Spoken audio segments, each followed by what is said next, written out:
Olá pessoal, tudo bom? Eu sou o André do Empreendedorismo para Arquitetos e eu estou gravando esse vídeo hoje para falar um pouco sobre diferenciação. Na verdade, a pergunta que startou o vídeo é o cliente chegar para você e dizer: olha, tá caro, ou o seu preço tá alto demais. E aí, como você pode reagir a isso? Eu acho que é um dos elementos mais controversos aí, é porque é um ponto importante de todo arquiteto e todo arquiteto já ouviu essa reclamação do cliente.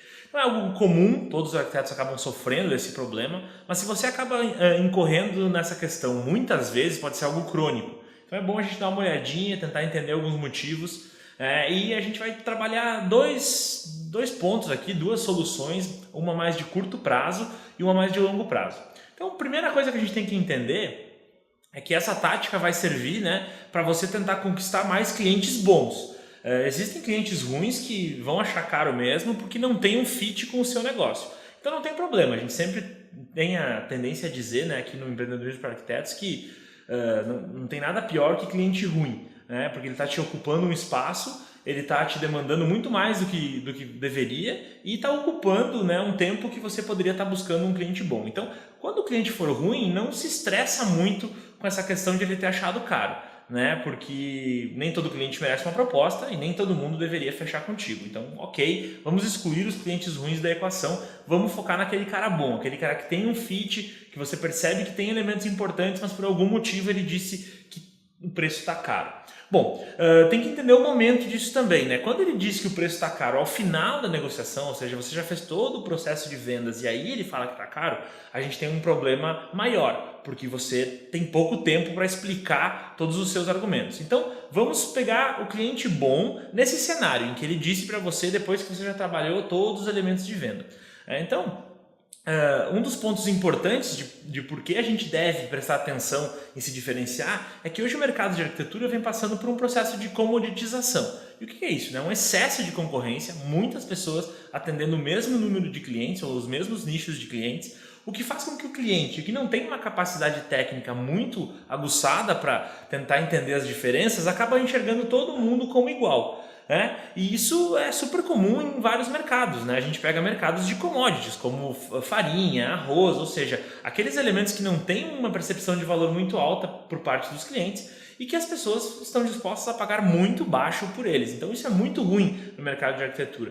Então você já passou por isso, já foi ao mercado, já comprou um saco de 1 quilo de arroz e sabe que você está disposto a pagar muito pouco por aquilo. Só que mesmo no mundo do arroz, né, a gente tem diferenciação. A gente pode ter tipos diferentes de arroz, como o arbóreo, como o arroz selvagem, que custam várias vezes mais do que o arroz tradicional. A gente tem até um arroz japonês, Kinmemai, que pode chegar a R$ 500 o quilo. Então veja só, mesmo no mercado como esse a gente tem comoditização. Então calma, existe saída para tudo e é o que a gente vai falar agora no mercado, por que você deve se diferenciar no mercado de arquitetura ou como fazer isso. Então o primeiro ponto é que o cara está achando caro, né? O seu cliente está achando caro porque ele não entendeu o seu valor. E preço e valor são coisas distintas. Então, um grande primeiro objetivo é tentar trocar o foco do preço e falar sobre valor. Você deve estar se perguntando, né? Tá, mas qual é a diferença entre os dois? Bom, vamos supor que você tem uma caneca de café aí na sua frente. Com certeza você bebeu café hoje para acordar, pega aquela caneca. Se alguém te diz, olha, eu estou vendendo essa caneca por $1.000 para você, uma caneca normal, o que você vai pensar? Olha, essa caneca é cara. Ok, então essa é uma noção de preço, $1.000, versus o valor que ela tem. Uma caneca normal, tradicional, não vale os $1.000. Agora, se eu te disser que essa caneca foi a caneca de estimação da Zaha Hadid, por exemplo, e que todos os processos criativos começavam com essa caneca, o que eu fiz? Eu mudei a percepção de valor. E aí você acaba olhando para aqueles $1.000 e já não achando tão caro assim. Então, esse é um processo que acontece numa negociação. A gente apresenta o preço, só que quando o cliente diz que está caro é porque ele não percebeu o valor embutido. Então o nosso papel é começar a entender e mostrar o valor para o cliente naquela negociação. Então, o primeiro passo para a gente começar a fazer isso é ouvir mais. Um bom processo de vendas começa com ouvir mais e não falar. Então, é bom, inclusive para os mais tímidos. Às vezes os arquitetos me dizem, olha, eu não sei vender, eu sou tímido, não tenho tino comercial. Vender bem não quer dizer falar muito ou ser super eloquente.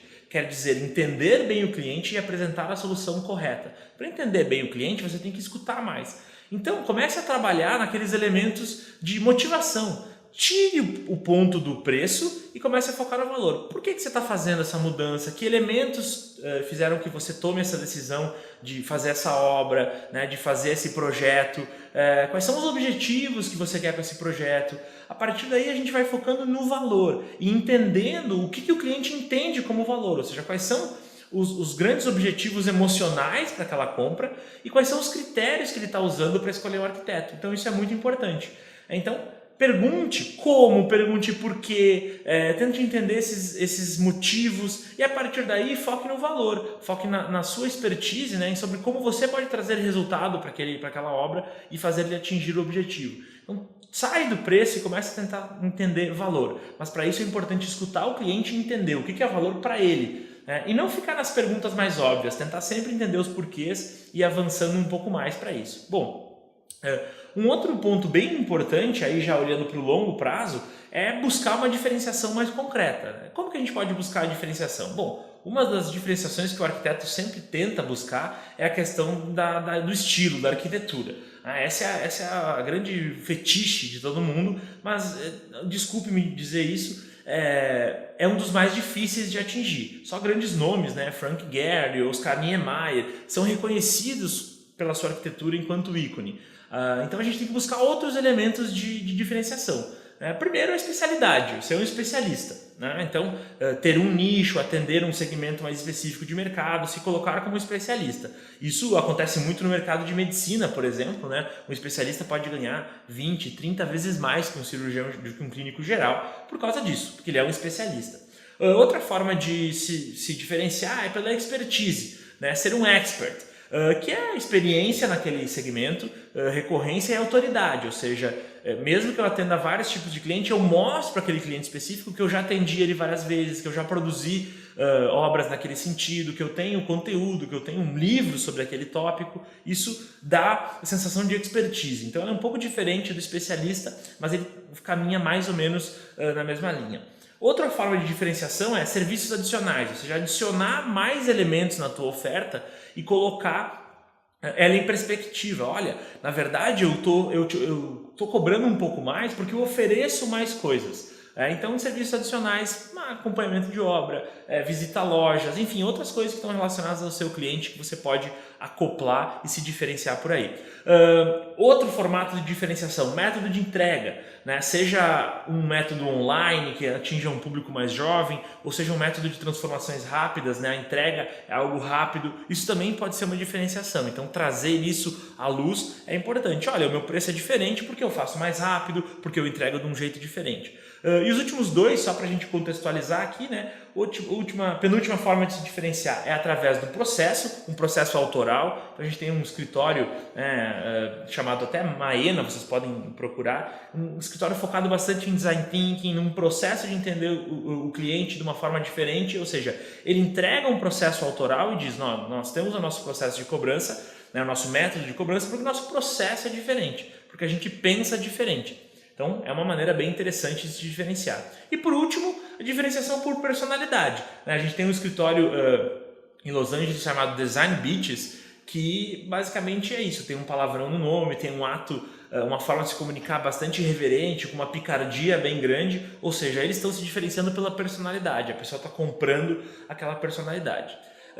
Então, de forma bem resumida, é isso. A gente falou sobre curto prazo. Quais são as ações de curto prazo para você eliminar o cliente que está perguntando ou está dizendo que está caro? Primeiro, qualificar esse cliente, entender se ele é um cliente bom ou ruim, entender essas motivações dele. Então, escutar mais, entender por que ele está fazendo a obra, se ele realmente só valoriza o preço ou se tem outros elementos que ele pode valorizar, e quais são eles e como você pode apresentar a sua solução de uma forma adequada, e sempre trocar um foco, falar um pouco sobre o custo total da obra, né, o percentual pequeno que você representa, falar sobre o objetivo que ele quer atingir, sobre como você pode ajudar ele a chegar lá. Então é sair um pouco do preço, do custo e falar um pouco sobre valor, sobre ganho, sobre o lado positivo, né, e justificar por que você é melhor. E já em questão do longo prazo, é começar a trabalhar a diferenciação, né, que são esses elementos que eu contei para você, eu falei sobre 7 elementos importantes, um deles é arquitetura, então eu falei sobre 6 possibilidades que você tem para se diferenciar no mercado. Eu acho que o grande ponto aqui é sair da comoditização, é fazer com que ele te perceba como uma solução diferente dos demais e que você consiga justificar o seu preço com valor agregado, ou seja, eu posso até estar cobrando mais, eu não sou o mais barato e não sou o mais caro. Esse meu preço se justifica por esses elementos aqui e apresentar isso de forma clara para o cliente, porque a gente vive hoje um momento de uma busca constante por relevância. As pessoas buscam relevância nas compras, né? Ou seja, eu estou comprando alguém que vai me ajudar realmente a solucionar meu problema. Então é isso, é buscar relevância, buscar autoridade, entender que naquele momento, naquela relação, você é o especialista do assunto. Então construa a sua relevância, eu tenho certeza que se você fizer essas questões, né, de ouvir mais, tentar entender os motivos e apresentar os seus argumentos em cima dos motivos e não em cima do preço e começar a trabalhar uma diferenciação de longo prazo, você vai conseguir fugir da comoditização e driblar aquela pergunta, né, aquela manifestação tão perigosa que é, poxa, achei caro, achei que está custando muito, e agora? Então, é isso, pessoal. A gente acha que é um trabalho de longo e de médio prazo, claro, mas tem algumas coisinhas que você já pode começar fazendo amanhã, como essas de escutar mais precisamente, trocar um pouco o foco da negociação. Todo mundo passa por isso, nem sempre a gente vai acertar de primeira, então é entender um pouco esse mundo para a partir daí replicar e ter melhores vendas. Então é isso, pessoal, essas são as formas de se buscar diferenciação, fugir dessa comoditização e driblar essa questão tão perigosa colocada pelo cliente de estar caro e agora. Então é isso, foquem nessas duas ações, mantenha sempre ações de longo prazo também, mas troque o foco da conversa no curto prazo, eu tenho certeza que você vai conquistar melhores clientes e mais clientes também. É isso, pessoal, um abraço e até mais.